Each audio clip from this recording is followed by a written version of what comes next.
Oke, selamat siang teman-teman semua. Kali ini saya membuat sedikit video sih. Video ini nanti akan berisi dari penjelasan materi yang nanti akan kita pelajari bersama-sama waktu kita ngabuburit nanti gitu. Nah, sebenarnya saya diminta tolong oleh salah satu mahasiswa saya untuk sedikit berbagi tentang masalah kesehatan mental selama kita menjalani hmm, masa karantina ini gitu. Nah, karena mau tidak mau kesehatan mental akan mendukung juga kesehatan fisik kita karena tubuh dan psikis itu adalah dua hal yang saling berjalan bersamaan gitu. Nah, langsung saja kita nanti akan belajar bersama-sama. Ini video ini hanya sebagai media untuk membantu materi yang nanti PowerPoint yang nanti akan saya berikan dalam bentuk PDF gitu. Jika teman-teman sudah memahami materi saya dalam bentuk PDF, teman-teman tidak perlu memutar video ini. Tapi jika teman-teman ingin mengetahui lebih dalam bagaimana penjelasan dari PowerPoint yang ada di dalam PDF itu, teman-teman bisa memutar video ini gitu. Oke, silahkan menyimak. Selamat menikmati.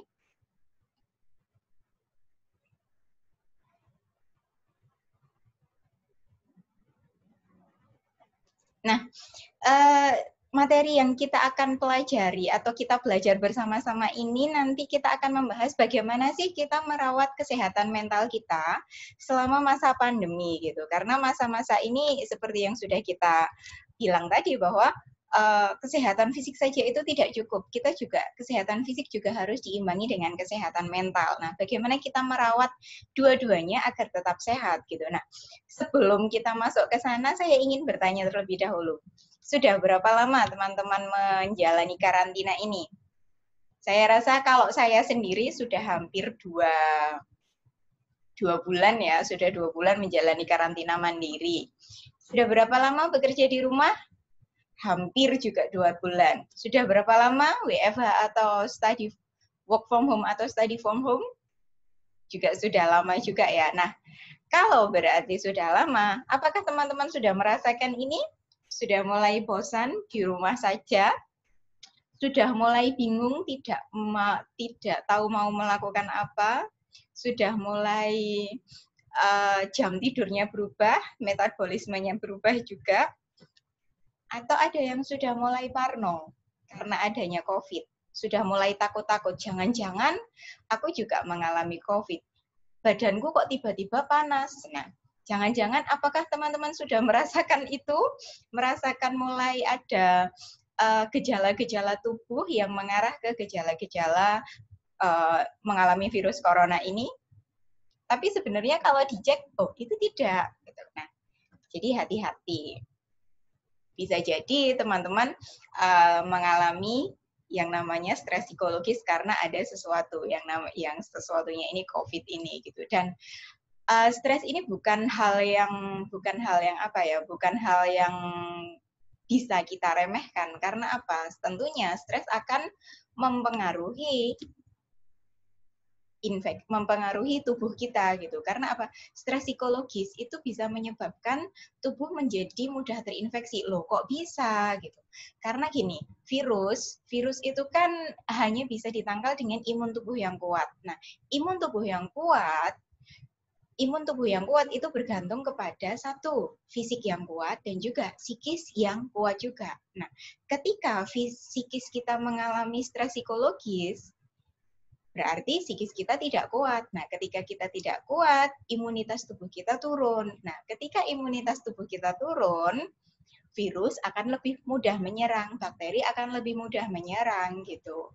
Nah, orang yang imunitasnya tubuh turun terus sehingga virus lebih mudah masuk akan gampang lebih terinfeksi. Saya mendapat salah satu cerita dari beberapa teman mengatakan bahwa ketika mereka orang tanpa gejala ya OTG ya. Mereka tidak tahu bahwa dia membawa ketika sudah diberitahu bahwa ini. Nah, mereka terus imunitas tubuh mereka turun gitu. Nah, semacam itu. Nah, stres psikologi ini adalah sesuatu hal yang tidak bisa kita remehkan karena mau tidak mau itu akan berpengaruh kepada kesehatan fisik kita gitu. Nah, sebenarnya ini juga sudah sangat banyak sekali dibahas oleh para para volunteer terkait dengan COVID-19 ini gitu.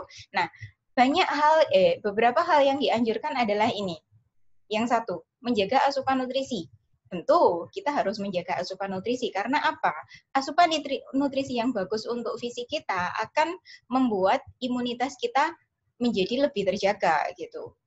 Jadi makan sehat, terus habis itu apalagi ini masa puasa ya. Jadi masa puasa ya memang butuh nutrisi ekstra, butuh nutrisi ekstra karena kita pada siang hari kita sedang berpuasa gitu. Jadi mau tidak mau nutrisi ketika sahur dan ketika berbuka harus tercukupi gitu. Nah, yang kedua, cukup tidur. Cukup tidur loh. Kenapa kok cukup tidur ini menjadi solusi gitu. Nah, cukup tidur. Ketika tubuh kita itu bisa beristirahat dengan cukup, imunitas tubuh kita, terus habis itu kelelahan kita menjadi lebih berkurang, sehingga imunitas tubuh tetap terjaga. Cukup tidur menjadi solusi juga gitu. Nah, dan yang ketiga tetap aktif. Tetap aktif ini berarti kita juga tetap harus satu berjemur, sunbathing itu harus ya. Terus habis itu tetap juga melakukan olahraga ringan. Terus habis itu tetap juga melakukan aktivitas yang seperti biasanya ketika kita mobilitasnya masih tinggi, kuliah tetap kuliah, terus habis itu bekerja tetap bekerja, kajian tetap kajian, semacam itu gitu. Tetap aktif, hanya saja tidak terlalu memforsir tenaga dan juga tetap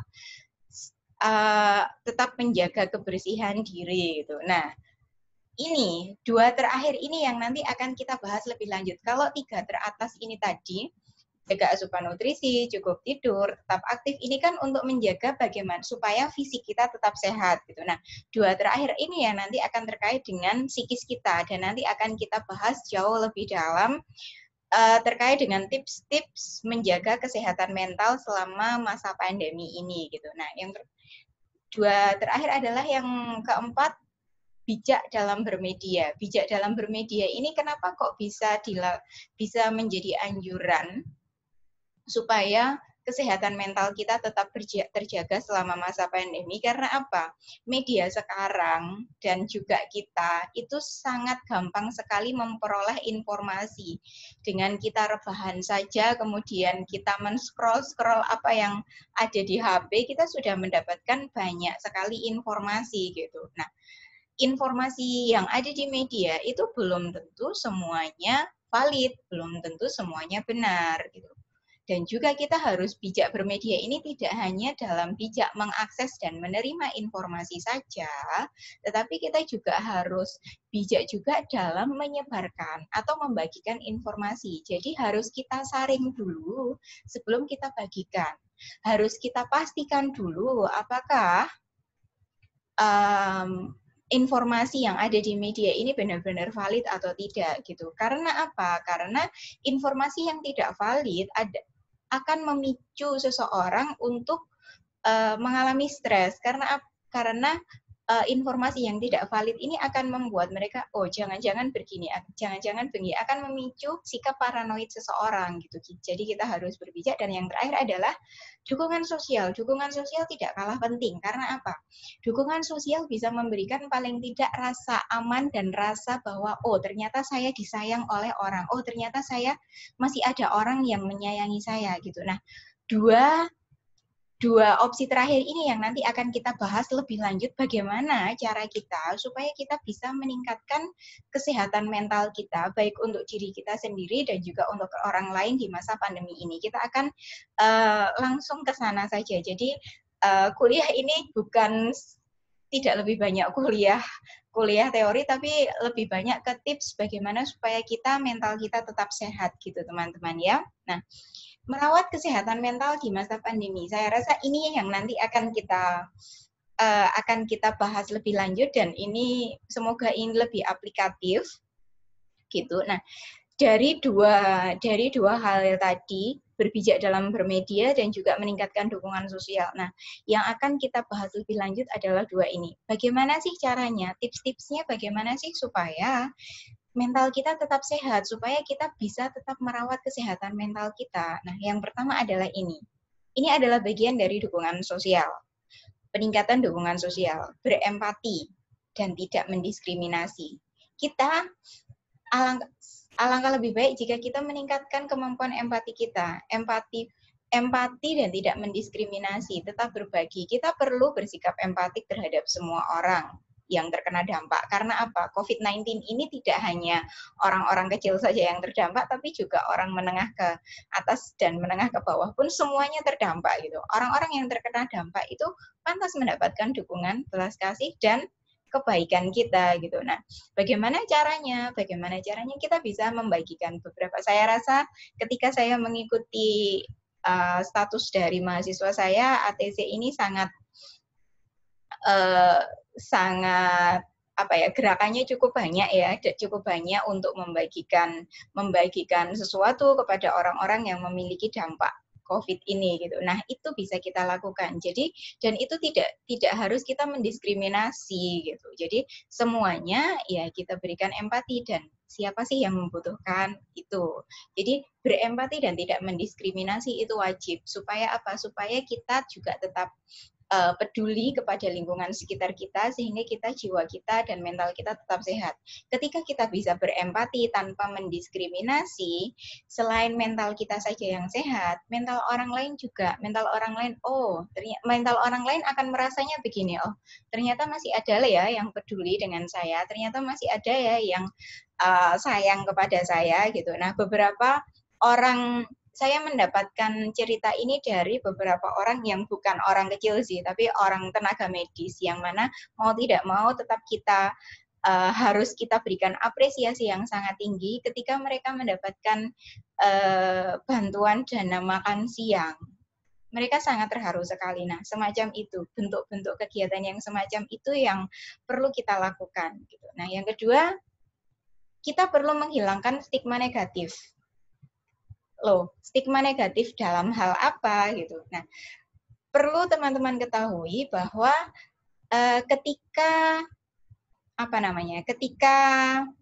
COVID ini muncul, banyak sekali stigma negatif terkait dengan orang yang membantu atau yang kita sebut tenaga medis yang membantu dan orang yang terdampak ini mendapatkan stigma negatif dari masyarakat. Stigma negatif yang mereka dapat adalah biasanya dasar korban COVID gitu, sehingga dijauhi, diasingkan. Orang keluarganya pun yang mengalami orang yang positif COVID dari keluarga yang positif COVID pun mereka juga akan diasingkan gitu. Mereka batuk sedikit saja, mereka bersin sedikit saja, kita sudah parno gitu.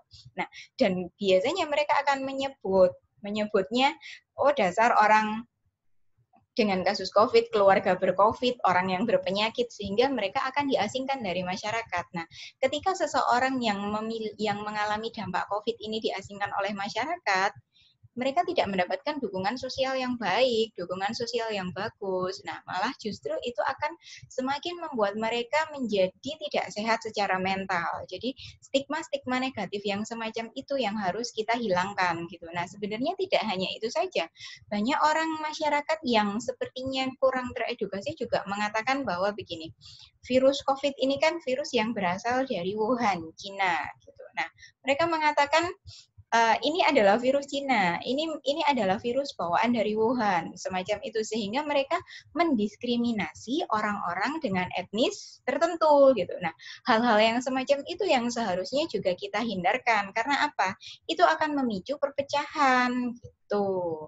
Lah, terus bagaimana kita menghilangkan stigma itu? Sebut dengan benar. Sebutan stigma ini dengan benar, sebut orang yang mengalami COVID dengan benar, pasien dengan kasus COVID, terus orang yang memiliki atau orang yang mengalami COVID-19, orang yang sedang dirawat, gitu, orang yang baru pulih atau baru sembuh. Begitu juga dengan stigma kita terhadap COVID.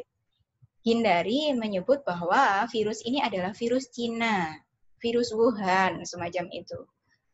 Sebut virus ini dengan nama yang sebenarnya, virus corona atau COVID-19, semacam itu gitu. Itu akan membuat kita menjadi tidak picik dan tidak memandang sebelah mata bahwa virus ini adalah virus bawaan dari orang tertentu gitu. Semacam itu, teman-teman.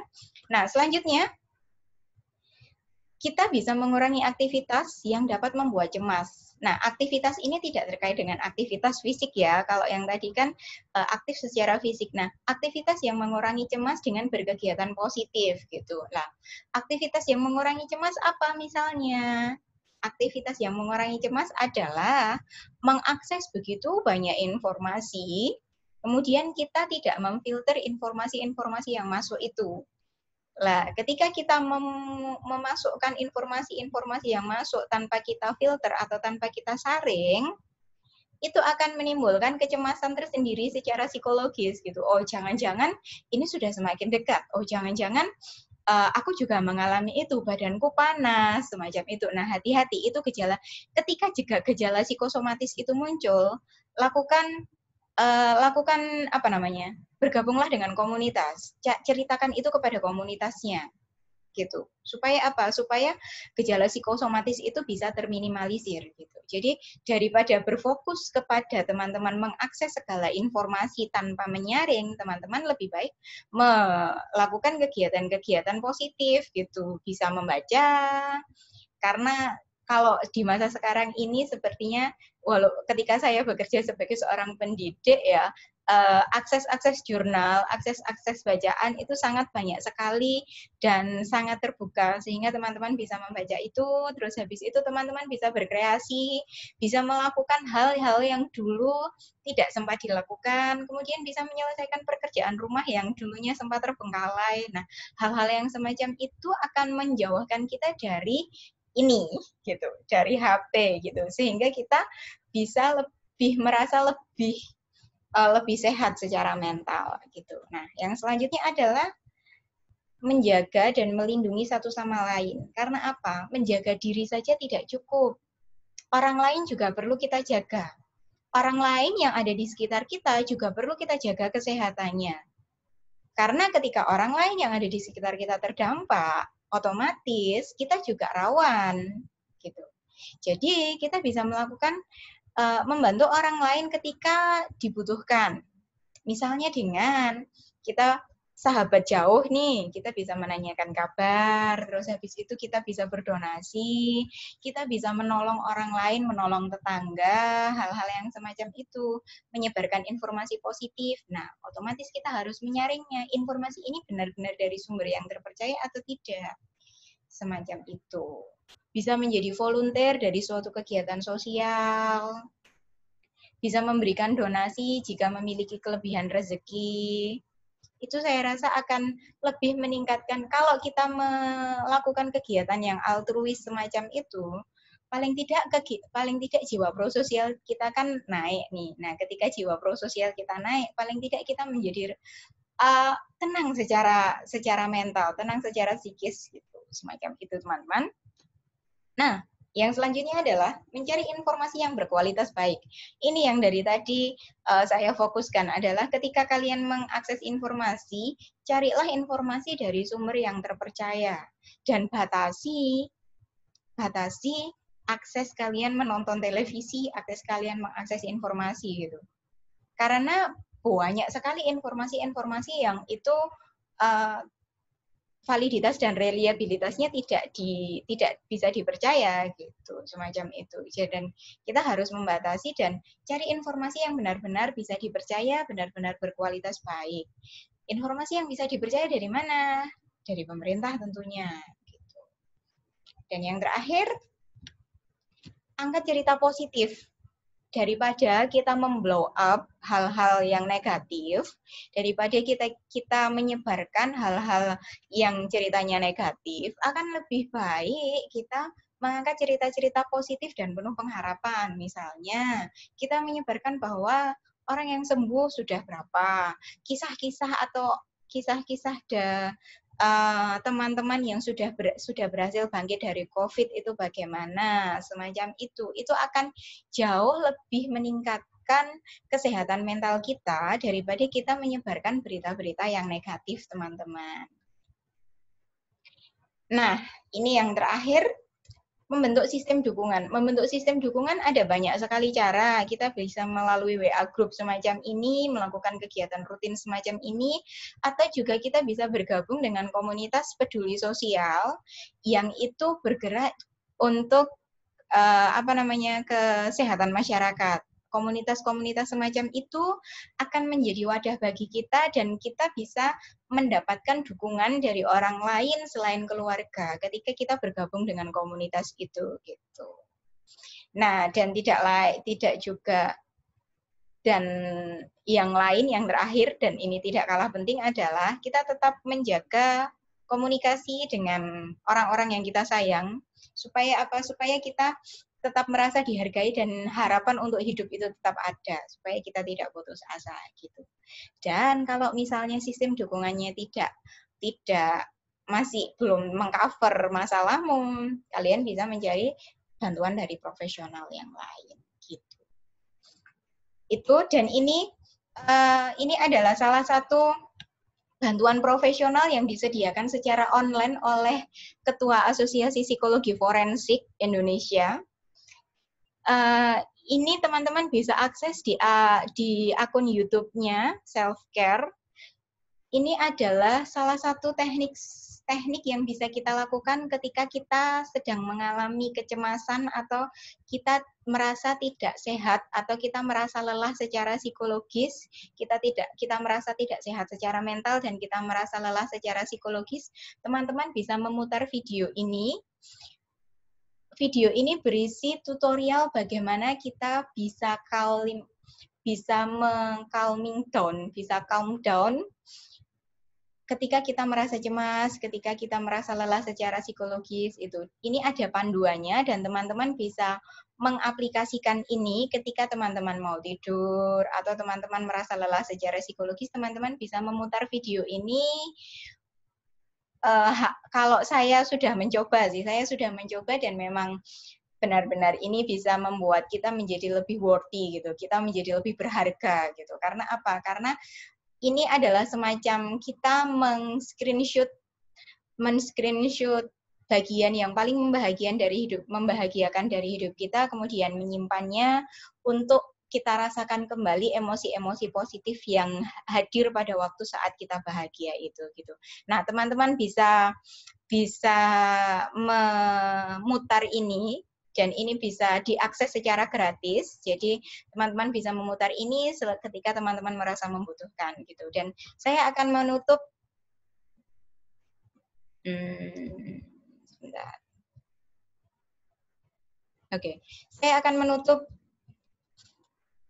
belajar kita kali ini dengan mungkin gini sih, mungkin teman-teman merasa kesal, merasa bosan karena merasa terpenjara, merasa terperangkap ketika harus di rumah saja. Tetapi ketika kita berada di rumah saja, itu sebenarnya selain kegiatan yang monoton, yang teman-teman anggap monoton, sebenarnya ketika kita di rumah saja itu memberikan banyak manfaat loh.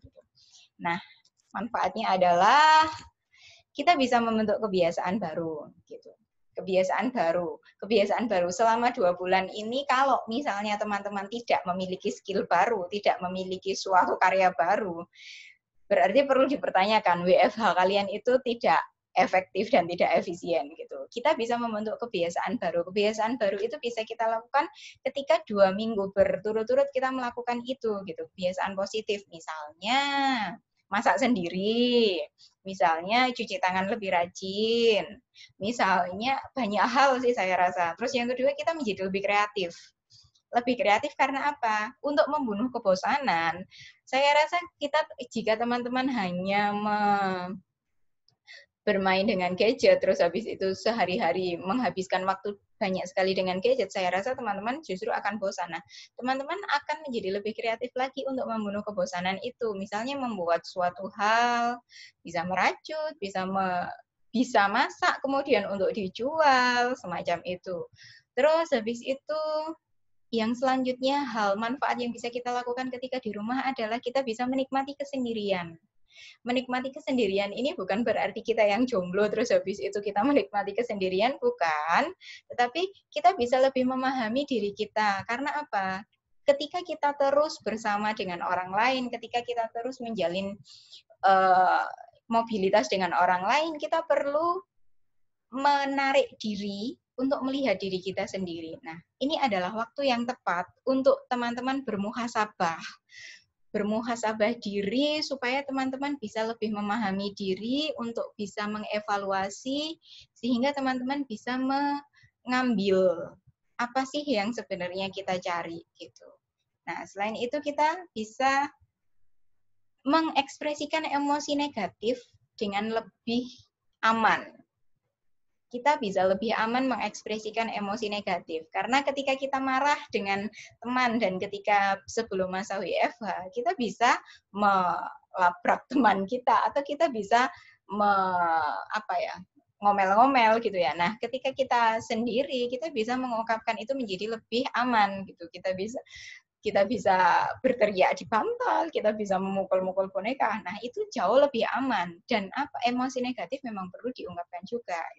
Nah, hal yang lain adalah yang kita bisa lakukan di rumah adalah kita bisa mencoba atau melakukan hal-hal yang dulu sempat tidak kita lakukan ketika kita masanya sebelum corona. Menelpon sahabat jauh, terus habis itu melakukan hal-hal yang membongkar lemari, kemudian kita menemukan baju-baju yang sudah lama kita tidak pakai, dan mungkin bisa dimanfaatkan kembali. Nah, hal-hal yang semacam itu yang bisa kita lakukan. Dan yang terakhir, kita juga bisa meningkatkan kemesraan dengan keluarga. Yang dulunya hanya bertemu dengan ayah atau ibunya setiap pagi dan sore karena sibuk kuliah dan bekerja, kita bisa lebih sering bertemu dengan keluarga, kita lebih bisa lebih meningkatkan quality time kita bersama keluarga gitu. Dan itu bisa meningkatkan keharmonisan keluarga. Begitu teman-teman, itu beberapa tips yang bisa sedikit kita pelajari untuk tetap menjaga kesehatan mental kita selama masa pandemi ini gitu. Dan mungkin saya akan menutup video ini dengan kalimat ini sih. Teman-teman sebenarnya teman-teman itu kalau merasa stres, takut, bingung itu sebenarnya normal. Jadi normal sih jika teman-teman merasa sedih, stres, bingung, takut, atau marah karena pandemi ini masih belum tahu kita akhirnya kapan. Gitu. Nah, ketika teman-teman merasa semacam itu, teman-teman bisa melakukan berbicara atau sharing dengan teman yang lain yang bisa menghibur, dengan keluarga atau juga dengan komunitas gitu. Jadi tetap semangat, stay safe bagi kita semua dan tetap menjalankan ibadah puasa. Semoga pandemi ini segera berakhir. Oke, begitu saja yang mungkin bisa saya bagikan kepada teman-teman.